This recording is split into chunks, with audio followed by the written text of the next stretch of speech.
तुम्हा सर्वांचं माझ्या यूट्यूब चॅनलमध्ये पुन्हा एकदा स्वागत आहे. तर आजच्या व्हिडिओमध्ये आपण आपल्या पाठ्यपुस्तकामध्ये जे पहिल्या पेजवर पृष्ठ क्रमांक 1 वर ॲक्टिव्हिटी किंवा जी कृती दिलेली आहे तर ती कृती आपण या व्हिडिओमध्ये सोडवणार आहोत. खालील सारणी पूर्ण करा.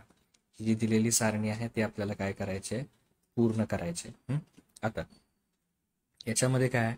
काही समीकरणं दिलेली आहेत आणि ती समीकरणं दोन चलातील रेषीय समीकरणं आहेत की नाहीत ते सांगायचं. म्हणजे याच्यामध्ये बघा, पहिलं समीकरण 4m अधिक 3n बरोबर 12. तर इथे दोन चल आहेत यम आणि यन, आणि जे त्यांचा घातांक आहे तो 1 1 आहे.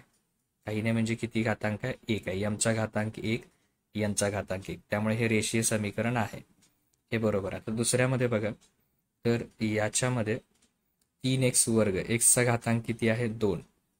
तर त्यामुळे हे रेषीय समीकरण नाही असं लिहायचं. म्हणजे दुसऱ्याचं काय येणार? रेषीय समीकरण नाही. का?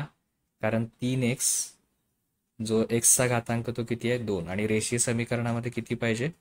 1 पाहिजे. त्यामुळे हे सुद्धा काय येणार नाही, दुसरं काय येणार नाही, वर्ग समीकरण येणार नाही. तिसऱ्यामध्ये बघा, चल आहेत 2 एक्स आणि वाय, तर ती आहेत. आणि त्या चलांचा घातांक म्हणजे एक्सचा सुद्धा घातांक काही नाही म्हणजे 1 आहे, तसंच वायचा सुद्धा घातांक काही नाही म्हणजे 1 आहे. इथं 1 1 आहेत घातांक. त्यामुळे हे सुद्धा दोन्ही काय आहेत? तर हे जे समीकरण आहे ते रेषीय समीकरण आहे. तर त्याचं काय उत्तर येणार? तिसऱ्याचं आहे असं उत्तर येणार. आता तिसरं झालं, म्हणजे दुसरं नाही आहे, तिसरं आहे समीकरण. आता चौथ्यामध्ये बघा, दोन चल आहेत एक्स आणि वाय. त्या चलाचे घातांक सुद्धा 1 1 आहेत. म्हणजे 0 एक्स, एक्सचा घातांक काही नाही म्हणजे 1 आहे.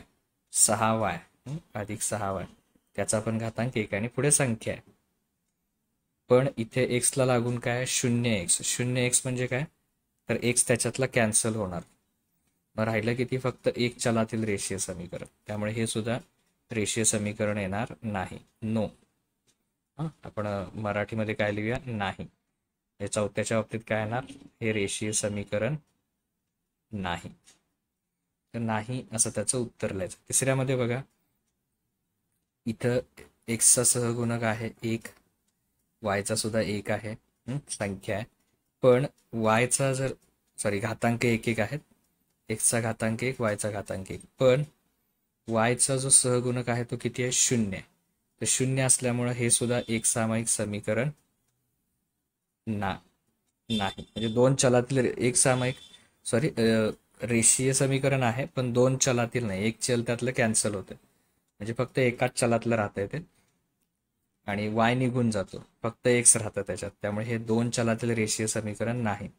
आता तिसऱ्यामध्ये बघा, इथे एक्स, आता एक छेदात एक्सचा घातांक आणि वायचा घातांक म्हणजे 4 छेद एक्सचा घातांक काही नाही म्हणजे 1 आणि 5चा घातांक काही नाही म्हणजे 1 असं दिसतंय आपल्याला. पण ऍक्च्युली हे काय होतं? ज्यावेळी एक्स आपण छेदातून अंशात आणतो आणि वाय सुद्धा छेदातून अंशात आणतो, तर त्याचे घातांक 1च्या ऐवजी काय होतात? वरती आल्यावर ऋण होतात, -1. म्हणजे 4xचा ऋण 1 घात, आणि त्याच्यानंतर दुसरं आहे ते 5y ऋण 1 घात. वरती आल्यामुळं छेदातून अंशात आल्यामुळे घात ऋण होतो.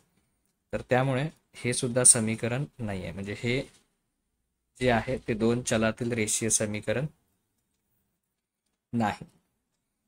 परत दोन चलातील रेषीय समीकरण ते नाही. आता शेवटच्या मध्ये बघा, 4xy वजा 5y वजा 8 बरोबर 0. तर याच्यामध्ये सुद्धा 4xy ह्या पहिल्या पदामध्ये एक्सचा घातांक 1, एक्सचा घातांक 1. तर हे दोन्ही मिळून 1 अधिक 1 किती होतात पहिल्या पदामध्ये? तर ते घातांक 1 अधिक 1 किती होणार? 2 होणार. त्यामुळे एकत्रितपणे हा घातांक किती येतो? 2 येतो. त्यामुळे हे सुद्धा रेषीय समीकरण दोन चलातील नाही. कारण घातांकांची बेरीज 4xy मध्ये किती येते? त्या दोघांची 1 आणि 1 किती होते? 2 होते ह्या एकत्रित पदांमध्ये. प्रत्येक पदामध्ये घातांक 1च पाहिजे, त्यामुळे ते सुद्धा रेषीय समीकरण येणार नाही. तर अशा पद्धतीनं ही सारणी पूर्ण होते. हं?